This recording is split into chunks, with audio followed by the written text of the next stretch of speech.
Did you know that 5 Japanese sailors were injured when a piece of space debris crashed into their ship? Good day, students, teachers, and honorable judges. From this speech, you will learn that space debris can be a dangerous thing to space shuttles, the environment, or even people. In 2006, the space shuttle Atlantis was hit by a small fragment of a circuit board, which in turn bored a hole through its radiator panels located in the cargo bay. Another incident happened in space 3 years after the incident with the Atlantis when the deactivated Russian spacecraft Cosmos 2251 collided with the still active Iridium-33, and the force of the Cosmos hitting the Iridium caused them both to be destroyed. This caused a large quantity of debris to fall down into Siberia. Another collision almost happened to an airplane known as Airbus A340 when a Russian spy satellite came down from space within 8 kilometers of the plane. The pilot reported hearing a sonic boom coming from the debris, although this is unconfirmed. If what he is saying is true, the satellite will have been coming down at a rate of 1,238.19 kilometers per hour or faster, meaning that it will have caused quite a bit of damage to the ground beneath it. What I'm explaining to you right now is the consequences of just leaving junk in space. Images provided by NASA show that Earth has over 500,000 pieces of debris as of 2013. There is a possibility there is more debris in space now, either from deactivated satellites or just regular asteroids. These can be from the size of a marble to the size of a space shuttle.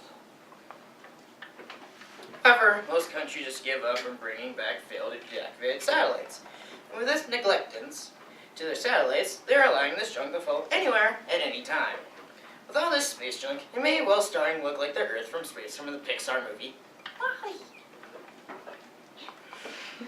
The solution to this problem is very complicated, since most ideas made by space agencies are either too unreliable or just make the problem worse. So I implore you to listen to how my idea that may be able to help clean up the space junk so it's lowered to a minuscule amount. There are 2 systems that I believe that could work together to reduce the amount. The EDI, Electrodynamic Debris Eliminator System, and the SPADE, Space Debris Elimination System.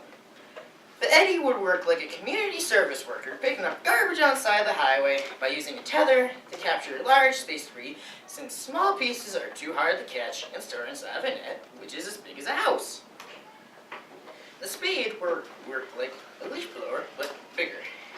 It would send blasts of air to areas with space junk, thus sending them out of our orbit, although it would have trouble pushing large pieces of junk out. That is why we have the EDI system helping out too. The EDI system will work. Forgot to delete that. You may have some concerns like, how do you know it will work, or won't they just run out of fuel? For the first one, I don't know that it will work. Although, it would take a while, since EDIs take about 10 days to remove an object, which is understandable, since it would take a while to correctly grab a piece of debris and store it in the EDI system itself. That could easily be fixed by producing the EDIs in large amount for only a small price of $5 million. The space system is actually still in the development stage, so it may not be of much use as of now, but the function they thought of is pretty cool. For a fuel question, the EDI system would have nothing to worry about, since it is powered electrically by the magnetic field that surrounds our planet. Since the space system is still in progress, we don't know what type of fuel source it would use. Try to imagine a world where nothing was done to stop this problem. It may not escalate quickly, but it will gradually get worse. Seeing that the first launch of the satellite was a little more than 57 years ago. The amount of satellites increased to 6,578 in 2010, but those are shuttles as a whole.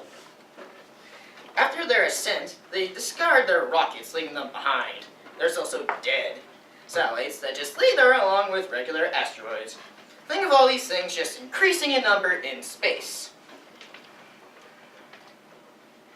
Travel will either become extremely difficult or impossible altogether.